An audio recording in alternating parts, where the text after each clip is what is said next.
This week on London Real, we have Joe Sena, CEO and co-founder of Spartan Race. We need competition to push ourselves.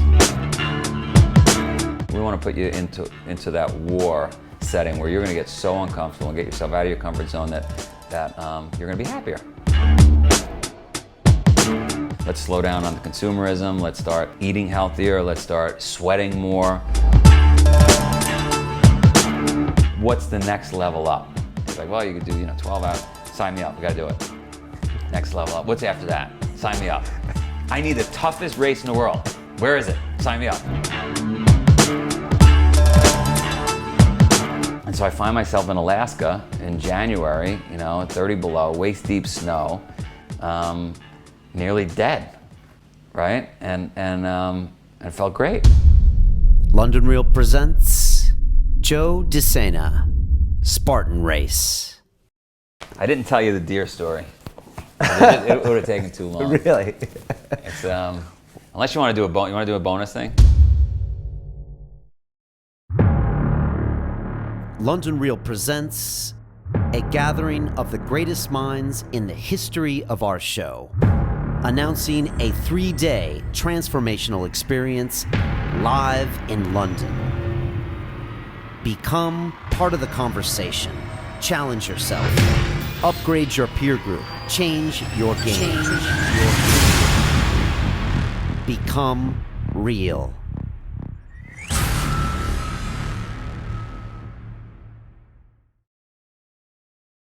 London Real Academy. Build the best you. When I go in and look at a person or a business, I want to hear him talk about his dreams. Am I living in alignment to the way I want to be living? And there's a feeling you get if you're not. A community of action-oriented people that will keep you accountable to your goals. Sign up now for a free 30-day trial.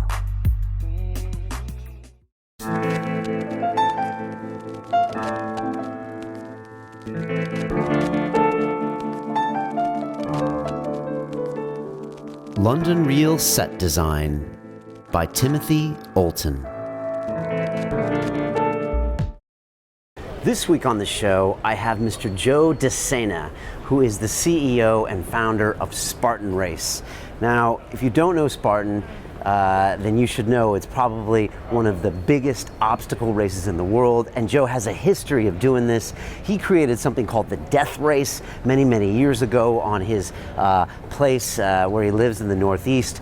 But before that, Joe used to be an endurance competitor. In fact, there was 1 week of his life where he ran 3 separate 100-mile-plus endurance races, and he talks about it right in the beginning of the show.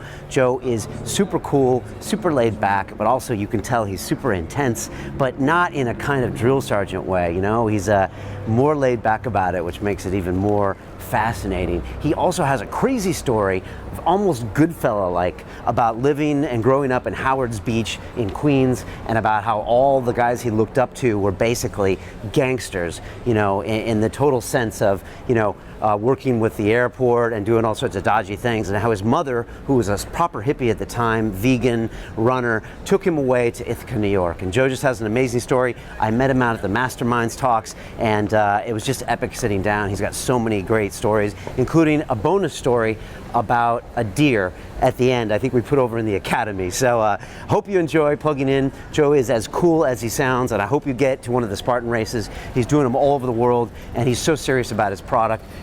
He saw the way I was micromanaging people in the studio with cameras and audio equipment, and he's like, "You're just like me." And so Joe's really amazing in that sense, as far as he wants every detail about his races to be perfect. So there you go. I hope you enjoy the time with Joe. If you haven't come and visited me on the Academy, you've got to do it now. London Real Academy is kind of my life's work. It's everything I wanted London Real always to be, but now we've got a group, we've got a tribe that keeps each other accountable and makes sure that we're all going to reach reach our goals this year together. We've got different people around the world that are connecting in our super cool social network where they make each other accountable to meditation, to managing their money, to starting goals and just getting things done. And I've just introduced a 30-day free trial. So when you sign up, if you don't like it for any reason after 30 days, we'll give you your money back, no questions asked. So there's really no excuses left. You really need to get over there, sign up, and when you do, send me a private message with your 3 goals for this year, and let's get cracking. So I'll see you over on the Academy, and now enjoy Mr. Joe Sena.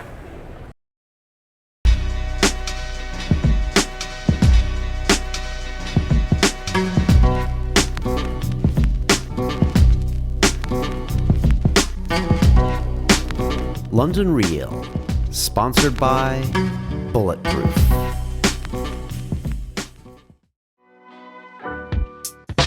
LondonReal.tv is brought to you by Squarespace. Use the code LONDON for 10% off.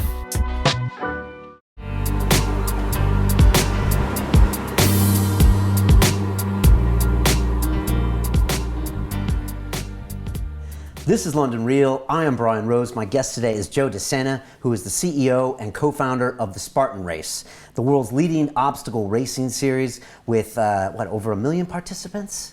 This year. Wow, yeah. Since 2010 when you founded it, right? 2010. You are also the author of the New York Times bestseller, Spartan Up, a Take No Prisoners Guide to Overcoming Obstacles and Achieving Peak Performance. You've competed in over 50 ultra events and 12 Ironman events in 1 year alone. I believe your favorite quote is, "Death is the price we pay for life, so make it worth it." Joe, welcome to London Real. Thanks for having me.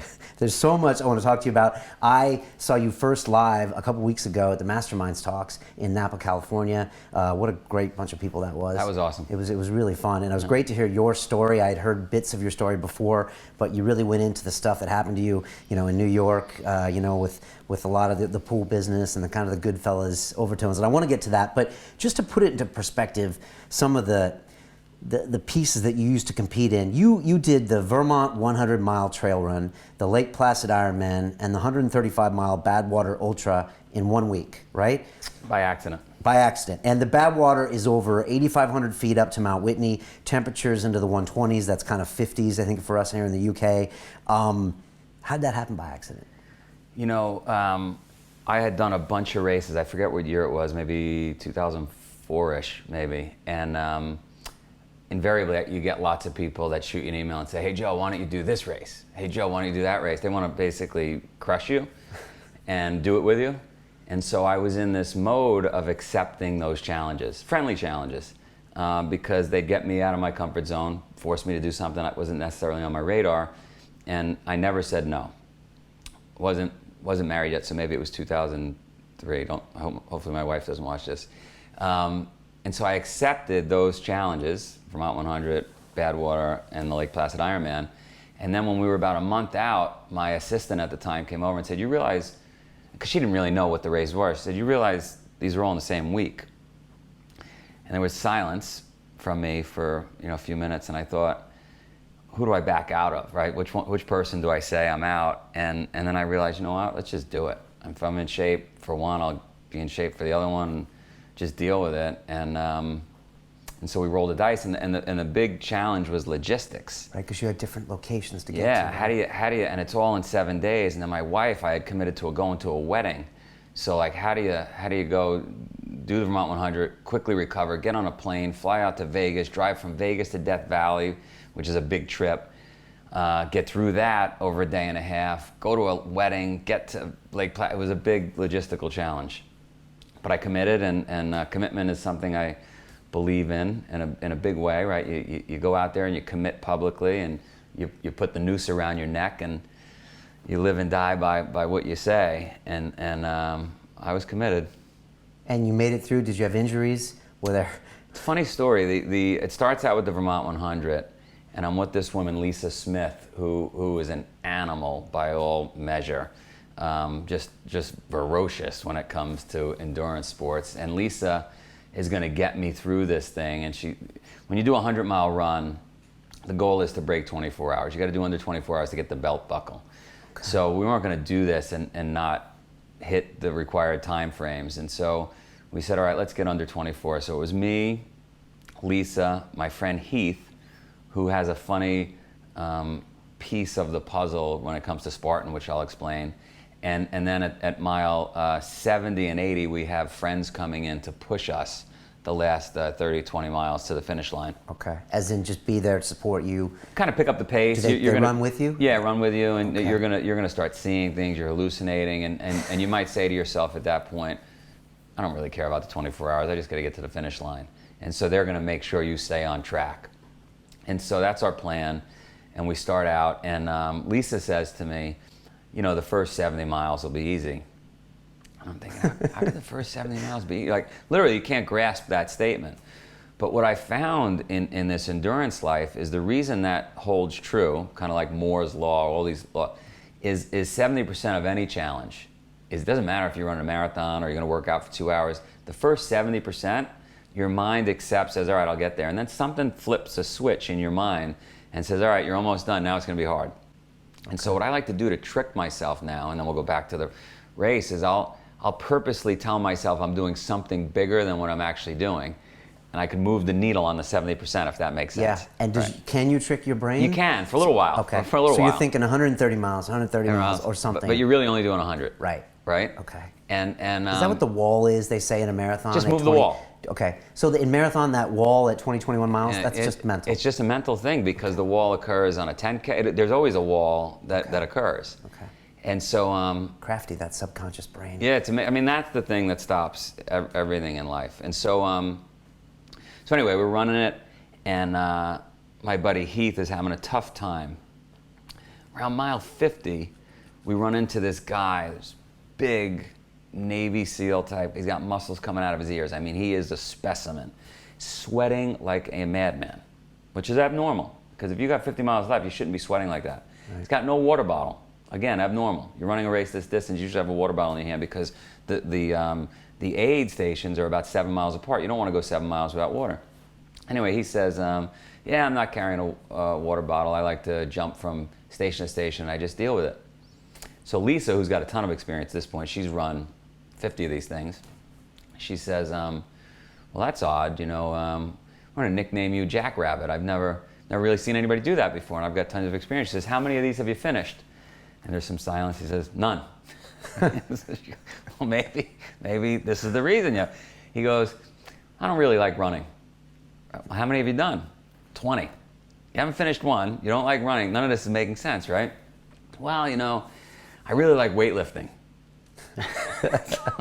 So like nothing's making sense here, right? But this guy is giant. So anyway, he takes off on us, full speed ahead, and he leaves us. We've got our pace, and we continue along.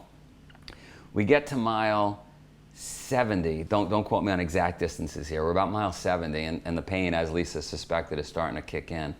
And Heath, my buddy's got something bother him, like his kidney, and he's holding his side. One of our runners shows up. He's going to take us into the finish. And who shows up but Jackrabbit? We haven't seen him. Big muscle guy. We haven't seen him for 20 miles. And there's a weigh-in station. At this particular race, they weigh you in. If you've lost too much weight, you're out of the race. Okay. They want to check on you health-wise. So Jackrabbit, the big guy, says, hang on, guys, because now we're going to walk in together with him to the weigh station. And he's picking up rocks from the ground, and he's stuffing them in his pockets because he doesn't want to get pulled because he's been sweating for 70 miles, right? And all you can hear, because he goes in first to weigh himself, you hear the lady say, wow, it's crazy, you weigh more than when you started the race, right? Comes out, drops a bunch of rocks. We go in, we're fine, and we start running again. He takes off again, big guy. Heath starts to feel some pain, my buddy Heath. So now it's Lisa and I, and he's falling behind. He actually gets rushed to the hospital. Turns out his kidney fails. Okay.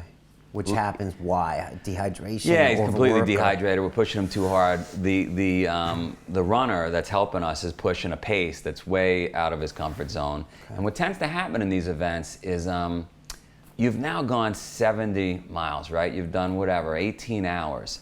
And so you're feeling, I'm almost at the finish line. There's only 30 left. You forget, still a marathon plus. I don't need any drink.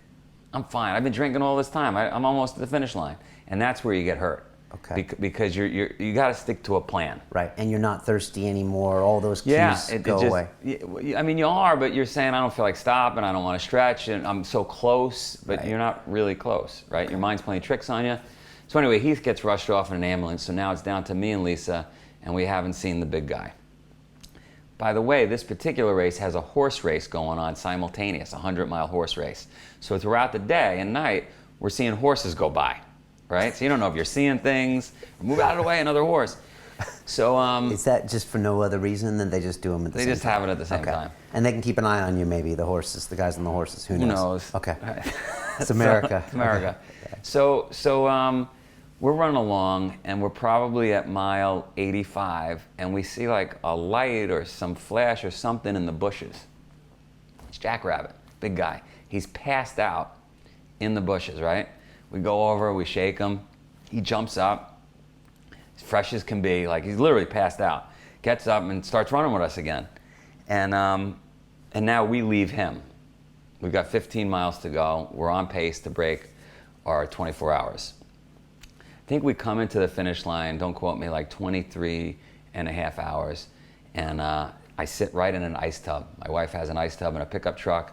We get there because I've got to recover quick because in 3 days I got bad water And to that do. works, that cold. Nothing like ice cold water to Okay. get. It's like a sponge. Your muscles are like a sponge. It squeezes all the lactic acid Okay. out of your legs. Good 30 minutes in it. I mean, solid ice water tub. You're shaking. Does it hurt? Is it? Oh, it hurts. The whole time too, Oh, not it just hurts. the first 5 minutes? No, it Okay. hurts.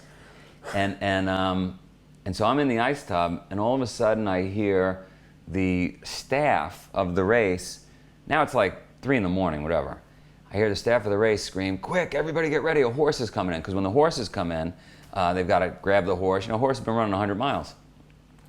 It's not a horse, it's Jackrabbit. He's such a big guy, right? He's running. They think a horse is coming in. Anyway, he finished his first. He completed it. Completed his first 100-miler that race. Lisa came in, she finished, and Heath got out of the hospital. He recovered. We jumped on a plane the next day and headed out to Badwater. How are you feeling after a 100-mile race? Are you calorie depleted? Do you get sleep? I mean, are you trying to eat everything in sight? I mean, It's hard to sleep because your heart's still racing and you're pretty messed up. You're hungry beyond description, right? Okay. You can just eat nonstop. Your metabolism's going to run like another 6 days Okay. at a pace that's would get most people nauseous, right? I mean, you just can't eat enough. okay. And are you sucking down like those electrolyte gels and stuff during the race? I mean, when you're doing it, you'll eat anything. All your rules get broken Okay. as far as eating properly, proper nutrition. But I'm not a believer in all that stuff. You really don't need much. Okay, so you can eat beforehand and not eat during. No. I mean, I've run the longest I ever did. I did 300 miles once. I ran, and I had a very systematic system where we ran every 3 miles for I made 100 stops, and every 3 miles I had a salt pill and a tiny little piece of sandwich, cheese and mustard, whatever I felt like a little quarter piece, and water. Okay. And so I didn't need any special powders or this or that. It was Okay. salt pill, piece of sandwich, and water. Every 3 miles, and you kept the discipline, and that was I enough. kept the discipline. And that's a separate story we can get into Okay. when the discipline went. I want to get to the second event, but like for a lot of people that are watching, and I'm sitting here thinking this, I haven't even done a marathon. That seems like something that's going to kill my Achilles tendons and my knees and stuff like that. So when you start talking about these long distance races, it makes me always think like, why, how are you not injured? All of that Bikram stuff. yoga. Okay. Bikram yoga is a big one. Anybody listening must do Bikram yoga. I'm constantly screaming at soldiers, civilians, everybody I do workouts with. You gotta go do yoga at the very least. Okay. And if you can, go to Bikram yoga. I don't care if you don't like it. You gotta do it because winning in life is about outliving your competition in a healthy manner. And that means you don't want to be bedridden, right? You want to be active and flexible, be able to sit down, stand up, lift a box, and you get that, in my opinion, from yoga. Okay. But we can get into that later with Okay. my mother. And so we'll get into the why at some point as well. the why, I've lost a little bit of the why at this age. The why in the beginning, that 12 years of doing these crazy races was I just needed to see what I could do. How far could I push myself, Right? Could I get that done? Could I throw challenges out to myself and complete them? And doesn't exist so much for me anymore because I know I could do this stuff. Right. And so can you, and so can anybody, but I had to prove it to myself. And I did that. Now it's just about maintaining health. Okay. Right? And you were proving it to yourself or to other people at the same time? And when you... Well, I was committing to other people because I think that's the best way to force yourself to do it, right? Social pressure, is that what they yeah, call it? I got to commit publicly because now I'm on the hook. And that works with you because it bothers you if you don't stay up to your word? Exactly. And is that something that your parents taught you, or...?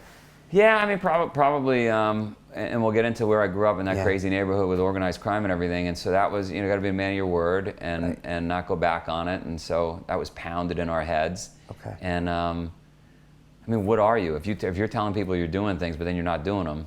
Right. Right? I just always wonder if that value is still important in America or in the world, kids well, these days. I'll tell you what was really important is I ran businesses from a very young age. If I told those people, those customers, and same with you, if you said meet me here at 3 p.m. and then you weren't here, you go out of business. Yeah. As an entrepreneur, your word is everything. That's it. It's everything. So definitely with the entrepreneurship, that just pounded the nail into the wood that, like, you tell people you're going to do something, you better do it. Okay. All right, and we're going to get back to that's a whole nother show. I mean, it's going to get to the growing up in New York and the bosses and everything. Okay, second part of that race was... Badwater. Badwater, okay. So now we're out of Badwater. It is 135 degrees Fahrenheit. Okay, this is Death Valley. This is Death Valley. It's the lowest elevation in the United States. Okay. 135 degrees you might not understand how hot that is. Am I allowed to curse? Yeah. It was fucking hot. I mean, crazy hot.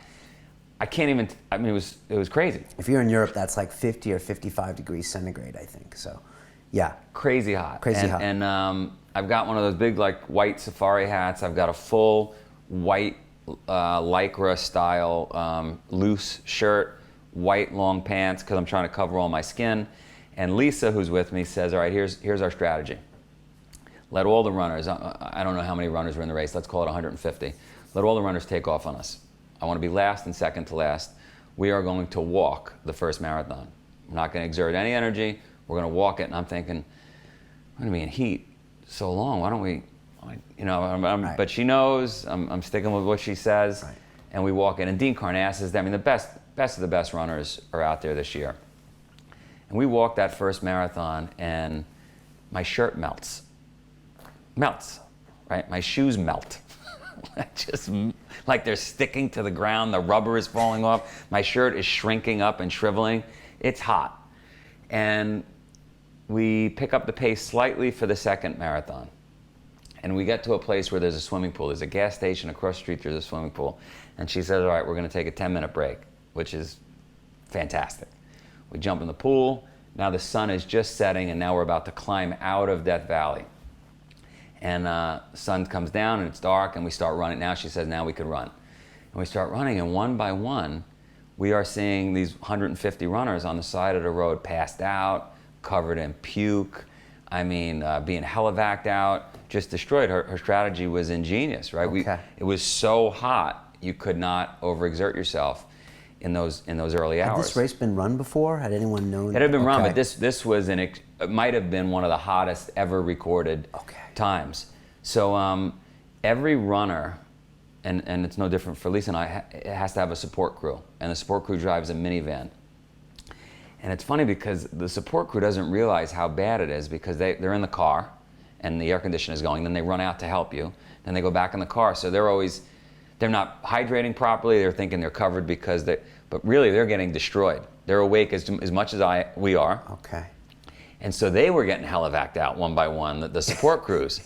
So they weren't running the race. They weren't running, and they're just falling heat. apart. At one point, my wife and my father-in-law, my support crew, at one point, I look over to the minivan that they're driving. They are both in the back of the minivan making me a sandwich, getting some ice cubes. There's nobody driving. Now, I've been in long races before and I've hallucinated, so I think I'm just seeing things. No, they were hallucinating. They literally went to the back of the van, left the car and drive. We're driving in the desert with nobody, the steering wheel staying straight, And I'm, you know, banging on the car and straightening them out. And that's how crazy everybody was getting.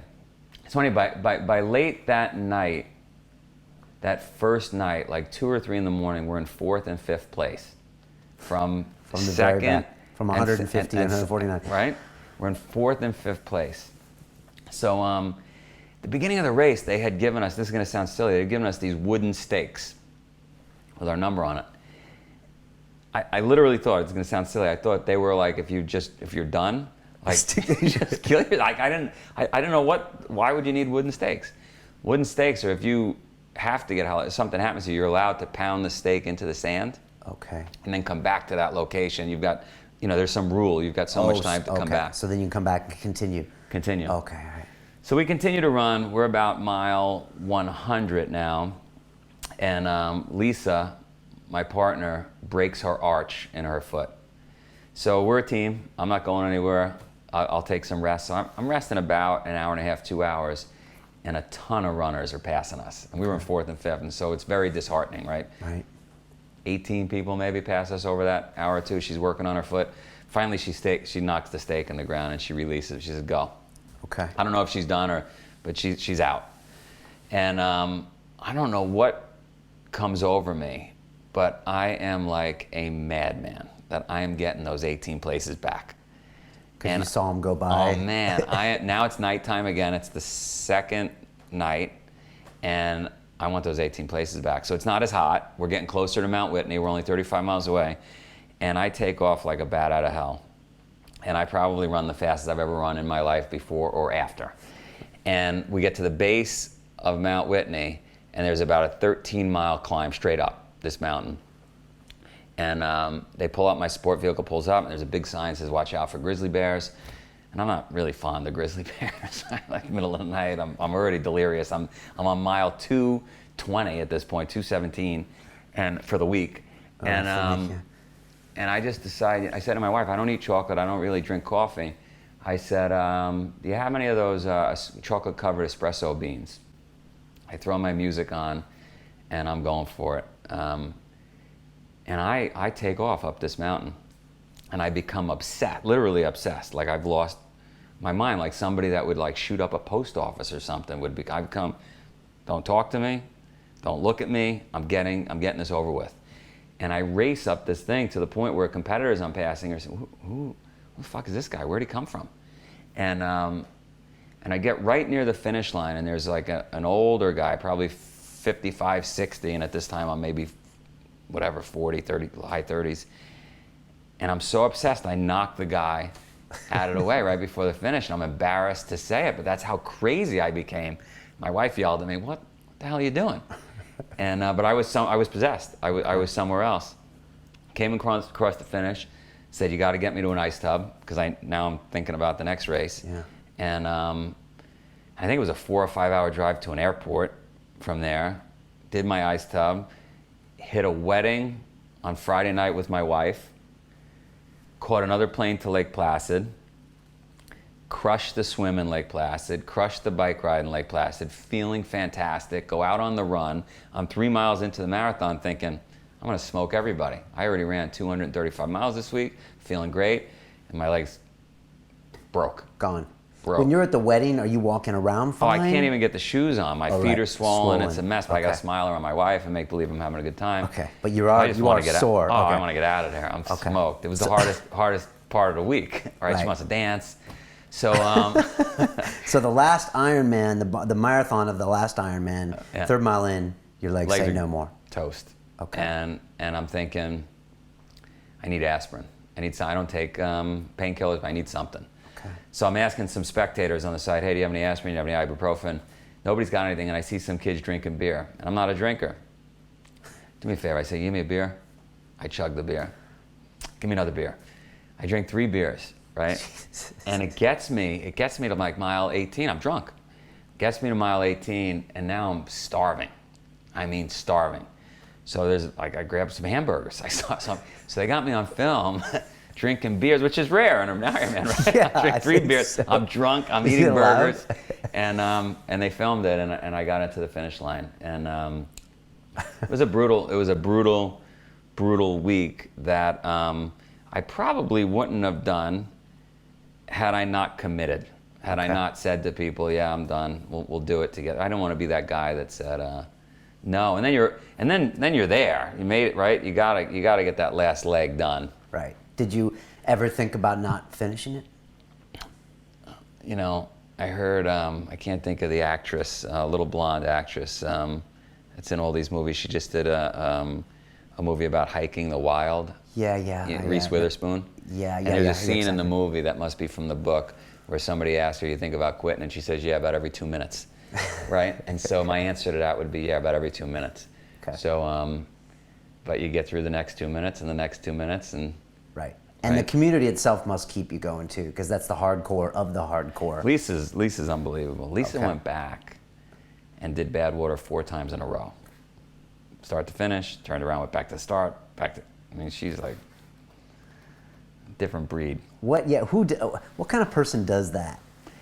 You know, I thought for the longest time that these endurance people, right, when I entered the community, would be the greatest people in the world from an ethical standpoint, a moral standpoint, because when they're nearly broken, right, they're being honest with themselves, they're pushing through, everybody can be good when things are good. How good are they when things are bad? But what I found, not to take anything away from the endurance community, because some of my best friends are in it, is many of them are running away from demons. They've got drug, alcohol problems and so they've got big issues, and so there's not necessarily this correlation. It's probably just as correlated as any other walk of life, whether a person's good or bad. There's no correlation to some endurance person being this quote-unquote great ethical and moral person. Right. Lisa happens to be fantastic. She does all this for charity, and there are certainly those out there, but there's also great people in finance and other parts of life. And I guess it's a great way to escape from the world for that 24 hours. I guess you really can't think about anything else, right? I didn't know it. I recently had a conversation with the person who did my medical at one of the big races I put on, where people that quit have to do an exit interview with the medical person. And this medical person, after 10 years of me putting on these races, other races too, said, I'm surprised you didn't know it, Joe. I said, what do you mean? He says, well, I guess you don't talk to the quitters. And the medical guy did. And he goes, every single one of them had some suicide they were dealing with, a death, a drug problem, an alcohol problem. And so most of them are running from something. For me, it started, I just wanted to get healthy. Okay. And I want to see how far can I push myself. And by the way, it feels really good. During or after? All of it. All of it. Okay. All of it. I mean, as much as it sucks while you're in the middle of it, you're alive. You get down to water, food, and shelter. I just want water, food, and shelter, right? All that bad news is gone. This thing is gone. It's just water, food, shelter. I promise, God, I'll never complain about that. Just give me water, food, shelter. Right. So it uncomplicates life. It uncomplicates life. For That's those a great brief sentence. periods. Yes. Okay. Because you would say like embrace the suck, and you always say that when you go through things like this, then the fact that Starbucks doesn't have your vanilla flavored latte that day, all the other problems changes your frame of reference. Right. Right? And so that's why I've had business assistants since I'm a kid. I've hired Eastern Europeans, I've hired Americans, and I have to say, without somebody taking shots at me for saying this, but you cannot compare the Eastern European with somebody that comes from a third world country that had a really tough life with somebody from a first world country. These guys just ask for more hours. They don't ask about vacation time. They don't ask. They don't want special lunch privileges. Just give me more hours so I could send money home back to my family. And it's a lot of fun to be around, because that person's so hungry. They're fighting for milk, and you want to help that person, right? As opposed to the person that has their hand out. They're complaining. They can't make it. They've got excuses. Right. So you'd rather employ and hang out with a third world person than a first world person or a first world person that's still hungry. And I have this debate all the time with intellectual people, because should we as societies give people a floor, some basic things, or should we let people rise and fall based on their own desire and energy and motivation? And I lean towards, I think people should fight for milk. Right, which is the Spartan way. Yeah. And I want to get all into Spartan Race, which you're the CEO of, and how that was created through Death Race. But before that, I want to go back because you just dropped in briefly when you were talking about these ultra races, about your upbringing in New York. And you talked about it when we were at the Masterminds. Can you give us a quick synopsis of what your life was like growing up? Yeah, I mean, when you're a kid, so you don't know what you are wherever you are. And so our environment was Goodfellas. It was organized crime capital of the world. For whatever reason, I'll never understand. Somebody needs to do a study. 90% of these organized crime captains, bosses, moved to this little neighborhood of Howard Beach. It was in Queens. There were 5,000 new homes built in this neighborhood near a disgusting beach next to a garbage dump, and not far from the Rockaways. Many people may know the Rockaways, and I don't know why they all migrated to this place. If you were the federal government and you wanted to wiretap them, you just one telephone line going in this neighborhood, you'd have them all. So they were all there, and it was next to Kennedy Airport, which was like a candy store for theft, right? Because anything coming into the airport or coming out might not make it where it was supposed to go. Right. And I'd wake up in the morning and go in the garage, and there were things in the garage that weren't there the day before. And my friend all of a sudden had, Adidas shell top white sneakers. Those were the rage back then. Everybody had to have, they were $50. I can remember friends all of a sudden had 300 pair. How do you get 300 pair? You got them because they fell off the truck, right? And fur coats and paintings, and then people would disappear. People would go to jail, and so we grew up in this crazy place, and my father was doing really well, and then things changed. He lost his business. He lost his access he had in his business he had at Kennedy Airport, and started to lose real estate and things he had accumulated. It was the best thing that ever happened to me and my sister, because my mother, who made a complete left turn and got into yoga, meditation, spirituality, which was, you might as well have been a Martian in Queens, in an Italian neighborhood, into that, in right? the 70s. In the 70s. Right. And had monks in our living room, were teaching yoga, and she made a left turn and taught us a different way, and started to give us this open mind, because if you grow up in a place, that's all you know, and so you don't necessarily accept change. But if you have a mother that's completely different, and she's introduced you to Buddhism and runners, nobody in the neighborhood, they were all wearing like fancy shoes. Nobody was running. Right. And did you look up to those mob bosses and all the guys that had lots of money? Of course you do. Right. Of course you do. Every kid did. That's who you wanted to be, right? They'd pull up in beautiful cars, had $100 bills they'd give to you.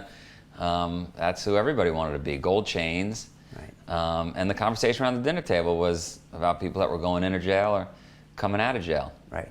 How does a mother influence that? I mean, most mothers have a hard time competing with anything that's in the media with their sons. Yeah, that was a tough one. So she finally realized she had to move us out of the neighborhood. So they got divorced, and she moved us to Ithaca, New York, which was new age, forward-thinking, accepting of these crazy ideas, which are now mainstream. Right. And wheat bread. Right. It's funny because my mom introduced me to all this stuff, but I was in California, and that was in the 70s. It was normal. It was normal, right? It was more open-minded to that. Yeah, but not where you were. Not where we were. And so she moves us to Ithaca. I was selling fireworks. I was like 8 or 9 years old, and in Queens, I would sell fireworks for 13 cents a pack. Pay 10 cents, sell for 13. I'd run around on my bicycle, pedaling it. And it was tough because there's a lot of competition. There were a lot of kids selling fireworks, right? All the mob bosses everybody had fireworks, and so we'd be pushing them out. And you couldn't really make much. 3 cents a pack, not a couple of bucks selling 80 packs of fireworks, which was a lot of pedaling. Right. Literal pedaling too, right? and she moves us to Ithaca, and I'm able to sneak a ton of fireworks onto the trucks that we're moving, all our furniture and fireworks. And I get to Ithaca, there's no competition. Right. No one is selling fireworks. And I quickly learned supply and demand, because all the kids have $1 for lunch. So I sell a pack for $1. And I'm making like 90 cents a pack. It's unbelievable, right? My speakers, in the old days, the speakers had a hole in them. I'm stuffing all the cash. And I don't want to get caught by my mother or anybody. Now I'm trying to convince my mother to take trips in the car back to New York so I can get more fireworks. And I finally got busted. I got in trouble in school because no one was buying lunch. They were all buying fireworks. They caught me. And did you start a business in Queens before you went? Were you Before I went to Ithaca, I started a swimming pool business. My neighbor was a boss. He was the boss at a Bonanno organized crime family. And Bonanno, was that one? Bonanno. Okay. And he takes me in under his wing and he says, clean my pool. I'll give you $35 a week. Clean my pool. And he teaches me all these lessons. Okay. And then he gives me the head of the Lucchese family and the Gambinos, and before you know it, I've got 750 customers, most of which, I mean, I had Germans and Jewish and Black and Hispanic and also, but the bulk of my business were these guys. And did he push you toward a legit biz as opposed to an illegit biz? I mean, where was he looking out for you? I'll never know Okay. what he was thinking, but hypothetically. They liked earners. The quote was, "Are you an earner?" And so, you get a young 11, 12, 13-year-old kid that has my work ethic, right? Building a business. I'm a good guy later in life to have around. I'm going to work, whether I'm going to run a cement business or a garbage business or whatever. And I quickly turned. He had a need. He needed his pool cleaned. He needed somebody he could trust. So did these other guys, right? You don't want somebody you don't know in the backyard. Yeah. And I took it to the next level, and it was really on just a couple of principles he taught me, right? Commit. If I say I'm going to be there at 7 a.m. on Saturday, I better be there, right? Go above and beyond. So if I'm cleaning the pool, he said, you better straighten up the lawn furniture too, clean the shed. If I need my windows taken care of, take care of that too, even though I'm not paying you for that. Right. Go, because I got 25 guys with my hands out, to do work for me. I'm doing you a favor by giving you this work. And he taught me to understand that. And then don't complain. Right. Complainers don't get more work. And so commit, above and beyond, don't complain. Don't complain. Business school. Business Howard school, Beach right? Business Right. School. And so I recently told a guy worth $250 million who's like a mentor to me. He's a Wall Street guy. I told him those lessons, and he said, Joe, it's not weird that you learn those lessons from mobsters, because captains of industry are mobsters too. They just wear white collars, right? So these guys are successful. They had one way of doing business, and white collar guys are right. So it's logical that I would get lessons from him. And anyway, he helped me build this very big business, which later became a construction company. And then I moved to Ithaca, and I would come back every summer and run that business. So your mom's plan kind of worked because you didn't turn into one of the bosses, but you still kept drawn back. Yeah, so I'd go to Ithaca, and I'd get formed like a piece of metal, starting to go a little towards the yoga stuff, starting to accept her being a vegetarian and possibly a vegan. But then I'd go back to the neighborhood, and I'd see all these guys with money, and here I am friendly with all the bosses, and yeah, that's really where I want to go. And so I started to become this guy that really didn't fit in either place. Okay. Right? I was a little too weird for Ithaca, and I was a little too soft. I was becoming for the neighborhood, because I wasn't wearing like collars and glasses and right. So anyway, I'm about to pack it in Ithaca. I graduate high school, and I'm going to go to New York. I'm going to run this business full time. I don't need college. I'm doing very well. I'm making great money at this point. And my friend in high school in Ithaca, John, says, my dad's a professor at Cornell. Why don't we go to Cornell? And I said, I'll never get in. Plus I got to run my business. I'm doing really well. I don't need college. Right. And he said, no, we should do it. And Cornell's in Ithaca, so people know. Ithaca. But it's an Ivy League school, right? It's an Ivy League school, and no one had given me any lessons or direction on going to college. Nobody in my family had ever gone to college. Nobody was thinking about it. My mother wasn't pushing me really. And kid needs that. Kid needs to be directed, right? You learn later, like I look back at why some kids knew all that. Well, they had parents that were pushing them that way. Yeah. And so, or at least did that. Even watching a parent that did that always plants the seed in their head. You'd know to go that way. I didn't know to go that way. So thankfully, this guy says, let's go to Cornell. And so I said, all right, if your father can get us in, which made sense. The neighborhood I was from, that would be the way things worked. They get in anywhere, right? You need something. Somebody knew somebody. Right. So we go in the interviews, and we think we crushed them. Turns out neither of us get in. So his dad says, don't sweat it. He said, I can get you in extramurally. You could take 3 classes. All the kids that got in are going to go this fall and take 5 classes to get 15 credits. You can go do 3 classes, get 9 credits. Your credits won't count. But if you prove that you can handle the workload, with the 3 classes, we can make a good case and you can get in. So I said to John, listen, I got to go back and run my business this summer. St. John's University is right near where I'm running my business. Why don't you come with me, help me run my business for the summer. We'll go to St. John's, we'll take 2 classes, because we're going to be short. If this plan works, we're going to be short a couple classes. We'll learn how to study, we'll get tuned up. Nah, he goes, I'm going to Vegas. And funny enough, that summer I do it myself, and I'm in the middle of this class and I learn about delayed gratification. I learn about this marshmallow test that Walter Mischel in Stanford does on children in the 1970s. Takes kids, gives them a marshmallow pretzel cookie, says, eat it now, or if you wait, I'll come back and I'll give you 2. Most kids eat the marshmallow, they can't wait. Right. He follows the kids for 30 years. The kids that can wait, highly correlated to being successful. They've got better lives, they've got better marriages, better houses, better school, everything in their life was better. I learned that summer while I'm there, and I'm thinking, John took the cookie. John went to Vegas and he partied all summer. I'm buckling down, right? I'm not taking the cookie or the marshmallow. Anyway, we go back that fall. Do you think that can be taught, delayed gratification? Or do you think that's something you're born with? You know, I tested my son, and my son was 7. And I don't know if it, I was sweating, because I was like, what if he's a cookie eater?